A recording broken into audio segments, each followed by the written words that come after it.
Hello everyone. आज का अपना टॉपिक है hot air oven. Okay, hot air oven. देखो, अपन स्टरलाइजेशन और डिसइंफेक्शन चैप्टर के बारे में पढ़ रहे थे। ठीक है, स्टरलाइजेशन और डिसइंफेक्शन चैप्टर के बारे में पढ़ रहे थे। अपन ने ऑटोक्लेव पढ़ लिया था।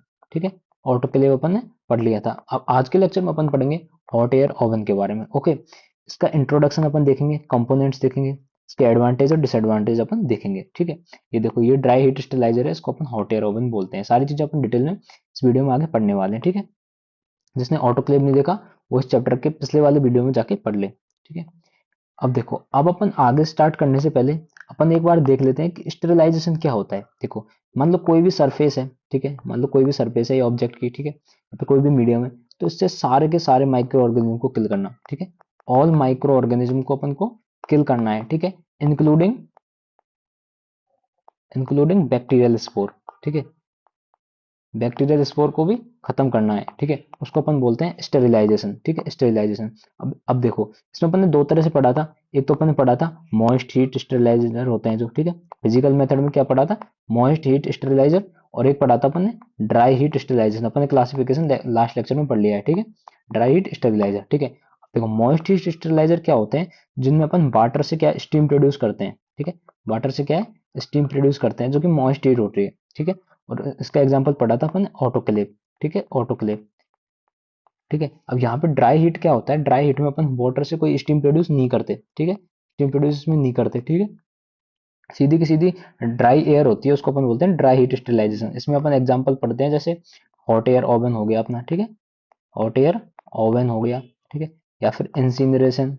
ओके, इंसिनरेशन ये क्या होता है आप आगे पढ़ोगे नेक्स्ट लेक्चर में। ठीक है, इंसिनरेशन। ठीक है, या फिर डायरेक्ट फ्लेमिंग। फ्लेमिंग से भी अपन स्टेरिलाइजेशन करते हैं। ठीक है, और मॉइस्ट हीट में ऑटोक्लेव के अलावा एक और एग्जांपल आता है, जैसे कि पास्चुराइजेशन हो गया अपना। ठीक है, पास्चुराइजेशन हो गया। ठीक है, ये होगा। अब इसमें अपन स्टार्ट करते हैं हॉट एयर ओवन के बारे में पढ़ना। ठीक है, देखो, हॉट एयर ओवन के बारे में अपन स्टार्ट करते हैं। देखो, हॉट एयर ओवन क्या है? ड्राई हीट स्टेरिलाइजर है। ठीक है, मतलब कि कोई भी स्टीम नहीं होगी, वाटर से कोई भी स्टीम प्रोड्यूस में नहीं होगी। ठीक है, समझ गए? सीधी की सीधी ड्राई एयर जो है प्रोड्यूस होगी डिवाइस में। ठीक है, अब देखो, अब अपने पास मान लो ऑटोक्लेव था, तो अपन को हॉट एयर ओवन की जरूरत क्यों पड़ी? क्योंकि ये जो हॉट एयर ओवन है, इसको अपन यूज करते हैं ऐसे मटेरियल्स के लिए जो कि डैमेज हो सकते हैं मॉइस्ट हीट से। ठीक है, कुछ मटेरियल ऐसे होते हैं जो मॉइस्ट हीट से क्या है, डैमेज हो सकते हैं। उनके लिए अपन किसको यूज करते हैं? हॉट एयर ओवन को। अब हॉट एयर ओवन क्या होती है?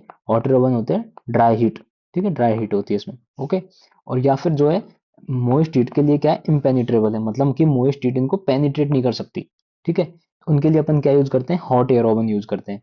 अब एग्जांपल के लिए जैसे ग्लास वेयर हो गया। ठीक है, कोई भी जो ग्लास वेयर से बना हुआ आइटम है वो। ठीक है, पाउडर हो गया। ठीक है, पेट्रोलियम प्रोडक्ट्स हो गए। ठीक है, शार्प इंस्ट्रूमेंट हो गए। ये क्या है? ये मोइस्ट हीट से क्या है, या तो डैमेज हो सकते हैं या फिर इनमें मोइस्ट हीट पेनिट्रेट नहीं कर सकती। ठीक है, इसके लिए अपन क्या यूज करते हैं? हॉट एयर ओवन यूज करते हैं। अब देखो, कंपोजिशन देखो हॉट एयर ओवन का। ठीक है, देखो, next next lecture, next slide में देखते हैं अपन कंपोजिशन। ठीक है, अब देखो, कंपोजिशन में क्या है कि एक तो होता है इसमें स्टेलाइजेशन चैम्बर।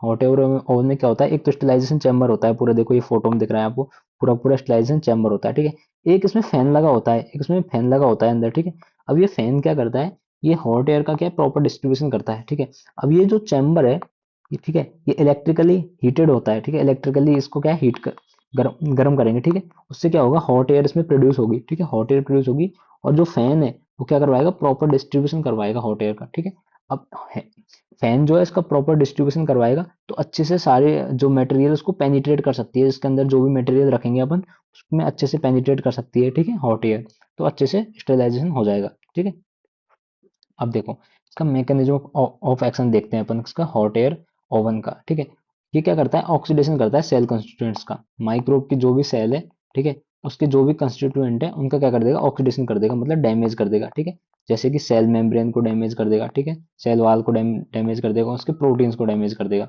ठीक है, सेल मेम्ब्रेन हो गई, उसके प्रोटीन हो गए माइक्रोब के, उनको क्या कर देगा? डैमेज कर देगा। ठीक है, अब देखो, स्टेरिलाइजेशन कंडीशन मतलब कि कैसे अपन साइकिल को, इसमें प्रोसेस, साइकिल की प्रोसेसिंग कैसे होती है? देखो, अगर अपन 170 डिग्री सेंटीग्रेड पे हीट प्रोड्यूस कर रहे हैं, तो अपन को कितनी देर तक रखना है मटेरियल को इसके अंदर? 60 मिनट के लिए। कितनी देर के लिए? 60 मिनट के लिए। और ज्यादातर अपन कितनी देर के लिए रखते हैं? 60 मिनट के लिए रखते हैं। और टेम्परेचर कितना रखते हैं? 170 डिग्री सेंटीग्रेड। अगर 160 डिग्री सेंटीग्रेड पे रखना है तो अपन 120 मिनट्स के लिए रखेंगे। और अगर 150 डिग्री सेंटीग्रेड टेम्परेचर अपन को रखना है तो अपन 150 मिनट्स के के लिए अपन उस मटेरियल को हॉट एयर ओवन के अंदर रखते हैं, ठीक है। ये हो गया। अब देखो एडवांटेज, मतलब कि हॉट एयर ओवन की क्या एडवांटेज है। सबसे पहला एडवांटेज है नॉन टॉक्सिक है।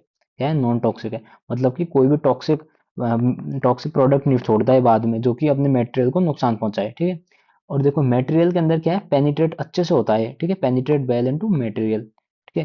पहला तो क्या हो गया, नॉन टॉक्सिक, ठीक है। दूसरा क्या हो गया, वेल पेनिट्रेट, ठीक है।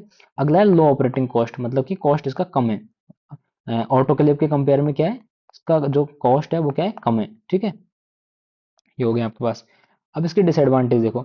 डिसएडवांटेज में क्या है, high temperature not suitable for most material. Simple सी बात है यार, काफी सारे मटेरियल ऐसे होंगे जिनको क्या है, हाई टेम्परेचर के लिए सूटेबल नहीं होंगे, ठीक है, हाई टेम्परेचर के लिए सूटेबल नहीं होगा, ठीक है। ये आपने समझ में आ गया।